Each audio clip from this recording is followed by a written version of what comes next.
May paa ng manok ako mga loves ko. Mag-adobo ako ng paa ng manok. Ayan na. Ayan lang yung aking ilalagay. Ayan lang. Gigisa ko muna siya.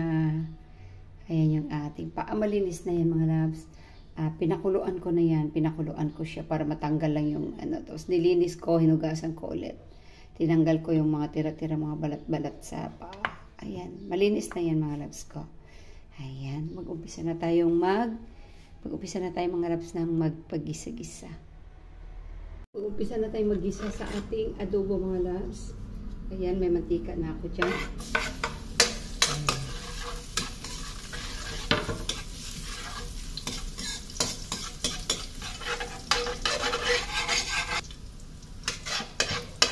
Lagyan na natin yung sibuyas. Sabay na rin natin yung sili para talagang maano siya. Kaanghang siya. Diba? Then yung ating ay, chicken feet tumalon. Tumalon yung chicken feet tumalon. Ayan, lagay ko na rin.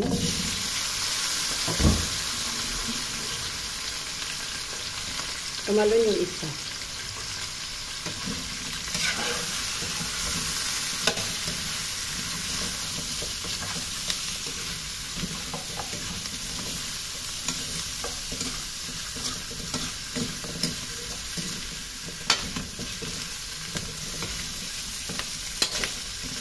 Gurit ko itong chicken feet na ito mga loves. Gurit din ang anak ko ito. Ayan. Yung isa ko namang anak kung ayaw kumain dito. Pwede tayo dyan ng laurel. Ang lalaki ng dahon ko ng laurel.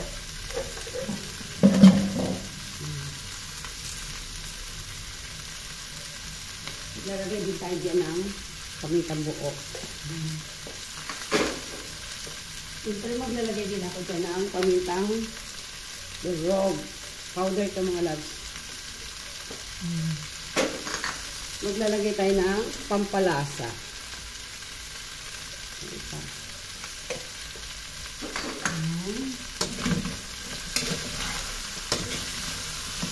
Haluin muna natin.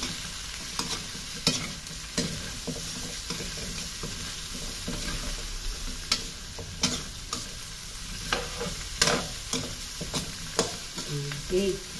Ngayon, maglagay na ako ng toyo mga loves.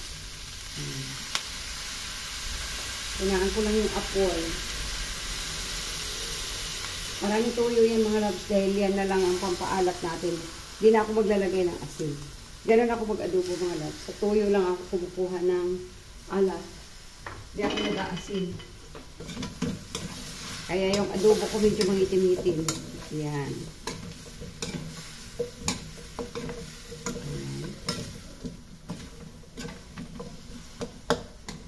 Hininaan ko yung apoy mga loves. Takpan muna natin yan at gasan ko lang yung pagtakip ko.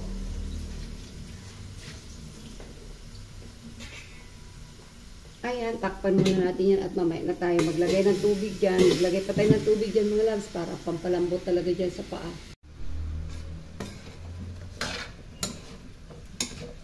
Ayan na, na-absorb na yung ating ilagay na toyo. Maglalagay ako mga loves ng kunting tubig para pampalambot din sa paa. Kasi maganda kasi yan. Yung paa na yan, malambot na malambot siya. Ayan. Kaya maglagay tayo ng tubig.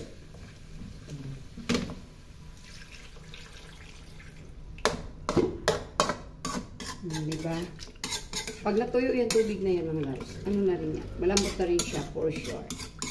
Hindi naman siya gaano matagal palambutin eh. Yung paa na yan.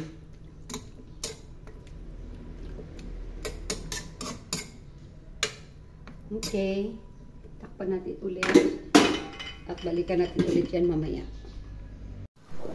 Ayan na yung paa mga loves. Naglagay na ako dyan ng asukal na pula. At saka suka. Hindi ko pala napakita yung paglagay ko ng Ayan na. Hayaan muna natin siya dyan. Ma-absorb niya yung ano. Ilagay natin dyan. Mga loves din, maglagay ako ng oyster sauce. Ayan. Lagay tayo ng oyster sauce.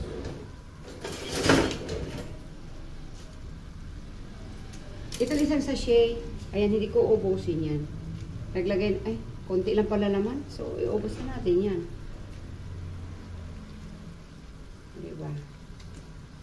Kaunti lang pala ang laman, mga loves. Akala ko naman pagkadami-dami. Ayan. Nilagay ko na lahat yung isang sachet ng oyster sauce. Ayan, haluin natin, mga loves, na aamoy ko na. Ayan. Ayan, patuyuin ko lang konti yung sabaw na yan. Diba? Mayroon pa talaga siya sabaw-sabaw. Eh, gusto ko dyan tuyo siya. Hindi, mainit pa kakain. Ay, maanghang na siya, mga loves, sinikman ko. Dahil sa yung sili, sinabay natin kanina sa pag-isa. So, maanghang siya talaga. Okay.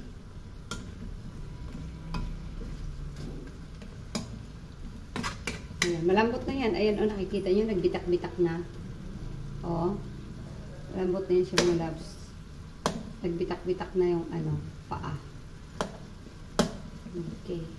Masarap na yan ngat-ngatin. Ayan. Okay na yung mga loves. Goods na yan. Thank you for watching. Ayan na yung paa ko, mga loves. Goods na. Ayan. Luto na siya, mga loves. Maanghang siya. Ayan. Thank you.